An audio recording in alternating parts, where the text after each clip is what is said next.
Hi, I'm John Cash, and welcome to John Cash Ministries and Revelations Church's Daily Devotion. Today we're going to be in the book of Deuteronomy, chapter 6, and we're going to talk about raising up a new generation of Christians. Folks, what's happening in America is a spiritual tragedy. The next generation of Christians isn't there. 90% of children in youth groups in church today in America, once they go off to college and they return in their 20s, they're not back in church. Now that is a problem. Here in Deuteronomy chapter 6, verse 5 through verse 9, it says this: "Love the Lord your God with all your heart, with all your soul, and with all your strength. These commands that I give to you today are to be upon your hearts. Impress them on your children. Talk about them when you sit at home, when you walk along the road, when you lie down, and when you get up." Let me just stop right there. I want you to see the connection here between teaching the next generation, our children, and our own personal walk with God. There's a reason that God mentioned loving Him with all of your heart, with all of your soul, with all of your strength. It's a heart issue.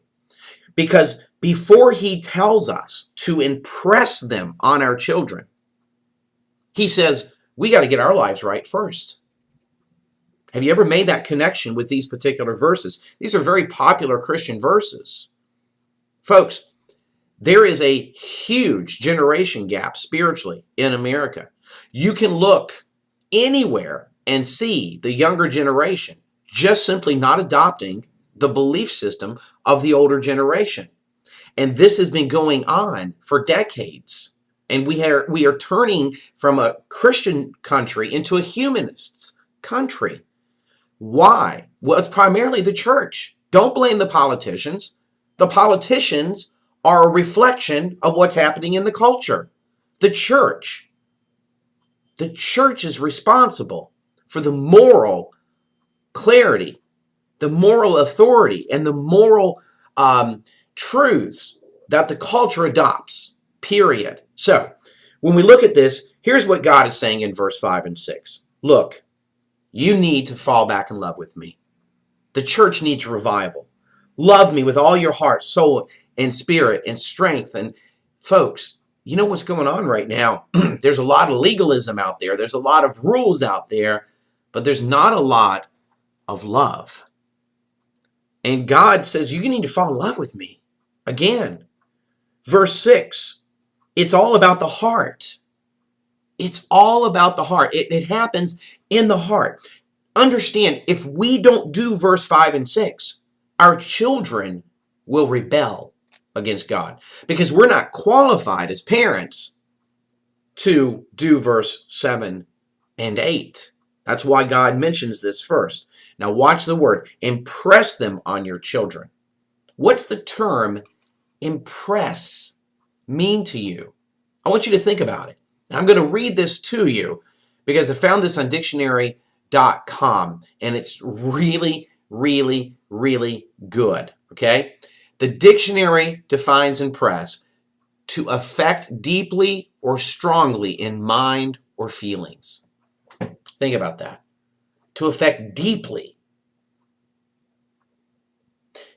We can't affect the next generation of Americans deeply, whether it be our children or others that we're witnessing to, co-workers, neighbors, if we don't have verse 5 and 6 down. Impress them on your children. Affect them deeply. Talk about it when you sit at home, when you walk along the road. Didn't have cars back then, so you're in the car. You're at home eating dinner.